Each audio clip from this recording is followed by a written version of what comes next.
faculty and students body Selvagna. Do you know why we have all gathered here today? Yes, we have gathered here today to celebrate an annual day, a day to reflect on our achievements, embrace our growth, and honor the journey of learning and unity that has brought us all together. Celebrations are the pauses in life's journey where we stop to embrace joy, reflect on blessings, and look forward with hope. I am beyond thrilled to invite you to our most awaited event of the year, the Annual Day celebration. Tonight, we come together not just as students, teachers, and parents, but as one big family to celebrate growth, talent, and the remarkable spirit of our school. This stage is a reflection of hard work, creativity, and passion. It's a day when we all look back at the year gone by, celebrate our accomplishments, and set our eyes on an entertainment, inspiration, and memorable moments. So sit back, relax, and enjoy the showcase of talent and dedication. So without further ado, let's begin this special evening and make it unforgettable.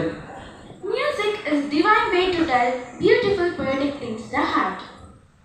To begin any journey, we seek blessings and uplift our spirits through the power of music. Music transcends boundaries, touches our soul, and brings harmony to all.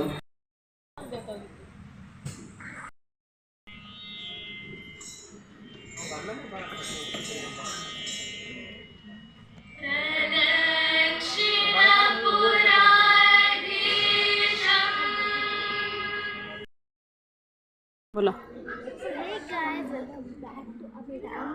तो आज देख रहे हो कि मैं तो मैं आपको पहले ही बता देती हूँ कि आज दीदी का एनुअल डे है और हम आ चुके हैं हमारे दीदी का स्कूल का लास्ट ईयर। तो हम आ चुके हैं स्कूल के ऑडिटोरियम में। अमेरा ने देखो ऑलरेडी ले लिया है।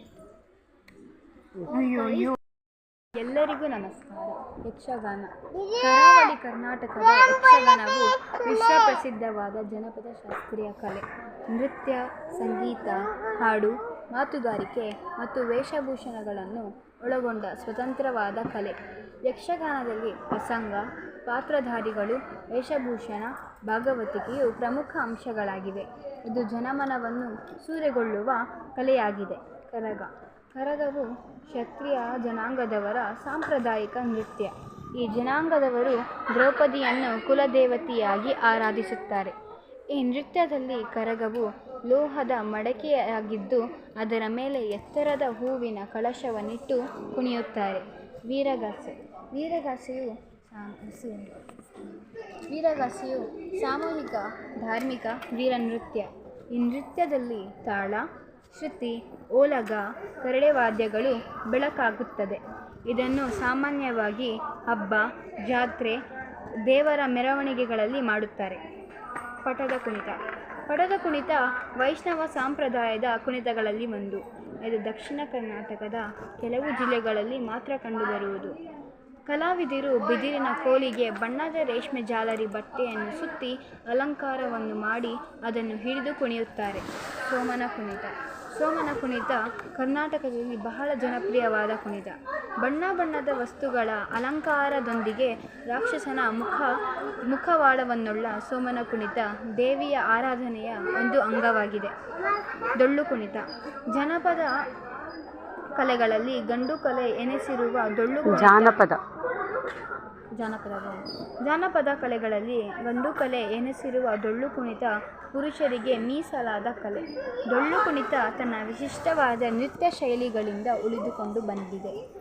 ಈ ಎಲ್ಲ ಕಲೆಗಳನ್ನು ನೃತ್ಯದ ಮೂಲಕ ಪ್ರದರ್ಶಿಸಲು ಸಜ್ಜಾಗಿದ್ದರೆ ನಮ್ಮ 10ನೇ ಮತ್ತು 9ನೇ ತರಗತಿಯ ವಿದ್ಯಾರ್ಥಿಗಳು.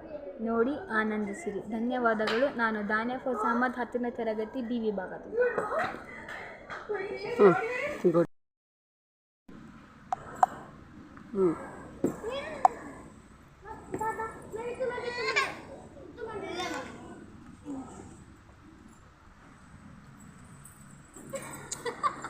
Hi, Amara.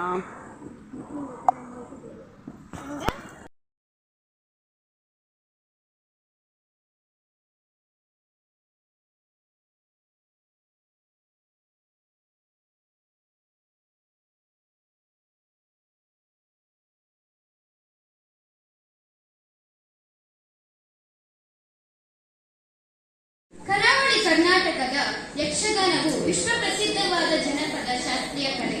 ನೃತ್ಯ, ಸಂಗೀತ, ಹಾಡು, ಮಾತುಗಾರಿಕೆ ಮತ್ತು ವೇಷಭೂಷಣಗಳನ್ನು ಒಳಗೊಂಡ ಸ್ವತಂತ್ರವಾದ ಕಲೆ. ಯಕ್ಷಗಾನದಲ್ಲಿ ಪ್ರಸಂಗ, ಪಾತ್ರಧಾರಿಗಳು, ವೇಷಭೂಷಣ, ಭಾಗವತಿಕೆಯು ಪ್ರಮುಖ ಅಂಶಗಳಾಗಿವೆ. ಇದು ಜನಮನವನ್ನು ಸೂರೆಗೊಳ್ಳುವ ಕಲೆಯಾಗಿದೆ. ಅಂತಹ ಯಕ್ಷಗಾನ ನೃತ್ಯ ನಿಮ್ಮ ಮುಂದೆ. ಹಾಲಕ್ಕಿ ಕುಣಿತವು ಜನಪದ ಕುಣಿತಗಳಲ್ಲಿ ವಿಶಿಷ್ಟವಾದುದು. ಬಣ್ಣದ ಉಡುಪು ತೊಟ್ಟು ತಲೆಯಲ್ಲಿ ತುರಾಯಿಗಳನ್ನು ಧರಿಸಿ ಕುಣಿಯುವ ಸೊಗಸು ಆಕರ್ಷಕವಾದುದು. ಈ ಕುಣಿತಕ್ಕೆ ಗುಮ್ಮಟಿ ವಾದ್ಯವನ್ನು ಬಳಸುತ್ತಾರೆ. ಸೋಮನ ಕುಣಿತ. ಸೋಮನ ಕುಣಿತ ಕರ್ನಾಟಕದಲ್ಲಿ ಬಹಳ ಜನಪ್ರಿಯವಾದ ಕುಣಿತ. ಬಣ್ಣ ಬಣ್ಣದ ವಸ್ತುಗಳ ಅಲಂಕಾರದೊಂದಿಗೆ ರಾಕ್ಷಸನ ಮುಖವಾಡವನ್ನು